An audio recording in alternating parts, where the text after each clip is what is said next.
So elements seem to flock together. And the elements that you use to describe people are? I use earth, water, fire, wood, and steel. Now, a lot of people think that air is an element, but air is really void, and that's really an ultimate goal of what you're trying to do. That air really combines and brings all the substance of those elements together. So it's a very powerful force. It's like gravity in a sense. You can't see it, but it's very powerful. And I think nowadays they're even saying that, you know, they used to think gravity was a weak element, you know, but it's not an element at all. It's very, very powerful, you know, and it holds everything together. And that is also where we talk about, I guess we'll get into down the line, internal punching, where your punching powers actually come from. But when I think about, thank you.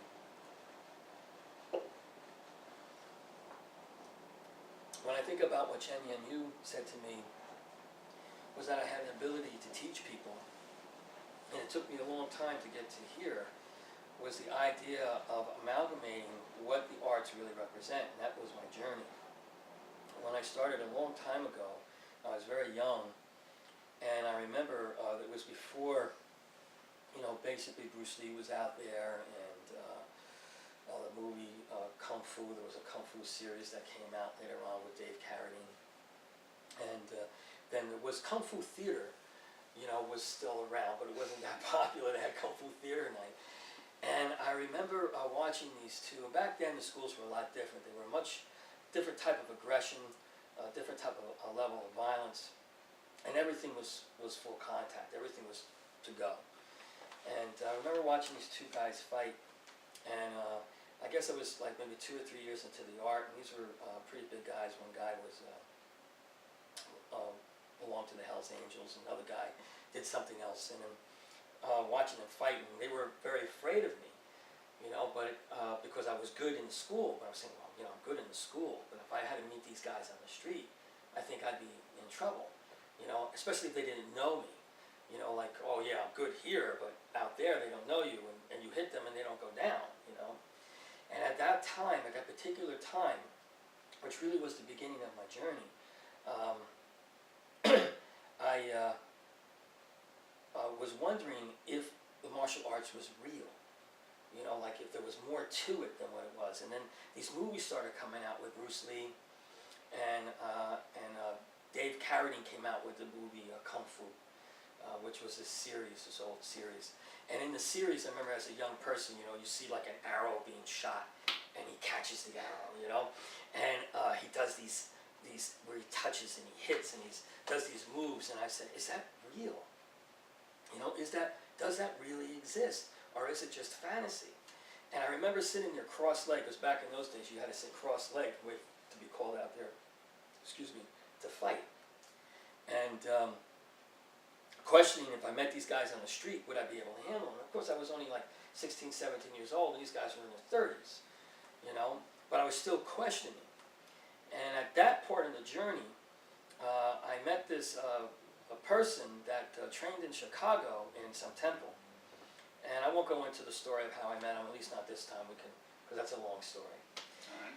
But I met him, and at that point, I guess I was in my 3rd or 4th year, and I was training with a guy named William Chung. William Chung was a long fist, Wing Chun, and it was really the only school that was really prevalent in New Jersey at the time. So every martial artist out today that's in my age group seemed to have come from that school, you know. And I broke away from that school only because, like, I was really doing well in that school. I was beating everybody, and my head was so big, like it couldn't, you know, I couldn't fit it through. It was big, and I'm saying, this is what Kung Fu is about. I was just beating people up, you know, and I shouldn't have been. I was just this little skinny kid that was just doing what he was doing, but hit really hard and was fast and thought he was good. And then I met this guy, and basically we got into some conversation, and I thought I was so good. And then he broke my nose. just broke my nose. And I went, I've never seen anything like that before. And he fought another guy before he fought me, not him, his student. Had some steel plate in his head. People were crazy back then, you know. Had a steel plate in his head. He was in and out of jail. And I said, well, if he could beat him, which is a friend of mine that I brought down, then I'll fight him. But if he can't beat him, then he's not even worth fighting. That's how big my head was, you know. So, and of course, he equaled out with him, or, you know, the argument was well, I thought he beat him. I didn't think he beat him, you know. It was kind of even. So I said, I'm not fighting him. So then we went outside, and the Sifu, which was Costanza, says to me, he goes, why don't you come back and we'll fight, you know, and I think you have a misinterpretation of what it is between student and teacher. And I went, okay. So I came back the next day, and I never saw anything like that in my life. He just, like, I said, I felt like I was a 5-year-old. And here I was thinking that I was so good, and it just, like, my head just went like this here. Because you're good in your environment. But when you come at it, which was one of my first major lessons, you know, we all live in these fish bowls where we're good in our fish bowl, you're good in your environment, but people don't fight that. And you're going to meet different types of fighters, different kinds of elements. It's like if a fire has to fight water, then you have to have a better understanding of what water is to be able to fight it, or to be able to deal with it. Otherwise, you can't accept it. It's the same thing if you have a manager, you walk in, he's coming from a water perception, you're coming from a fire perception, you're just not going to get it.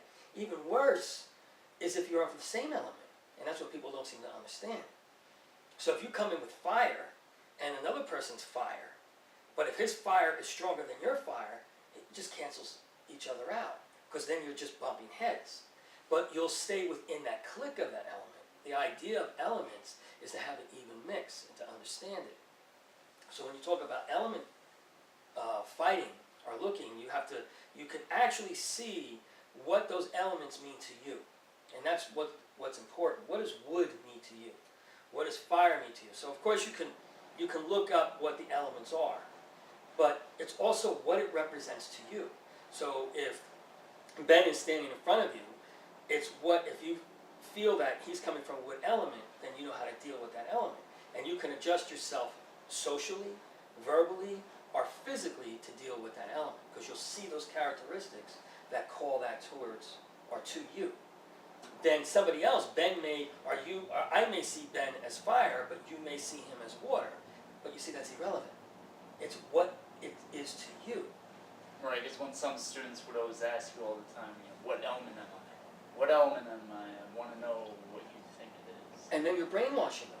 And that's what you can't do. And you would always say, well, what do you think? Right. What do you think it is? But I know what you are to me. But it doesn't mean that's your true element. You know, and what you base that element on. So it's about self-discovery. And the idea of the avatar is to take all those elements and master them all, or understand them all. Because no matter what your major root element may be, it really is just where you are at that time, you know, and how that's going to change, and where you are at that time in your life. So we're from all the elements. You may have one element that's more. You have a person that's really hard or stiff, or a person that moves a little bit smoother, but they're very good at that element. You can't meet them on their ground. You have to be able to adjust. So if somebody's coming at you with fire, you may have fire and then immediately adjust to water to counteract what they're doing. Because especially if their fire is more powerful than your fire. So if you have a guy like, say, Michael Tyson in front of you, who's just very powerful, you know, steel and fire person, you may be able to equalize that out for a little bit, but you kind of constantly switch yourself to like a water element or an earth element to be able to counterbalance all that power. But you also have to know what fire and steel are, and be able to equalize that for a moment and then switch it.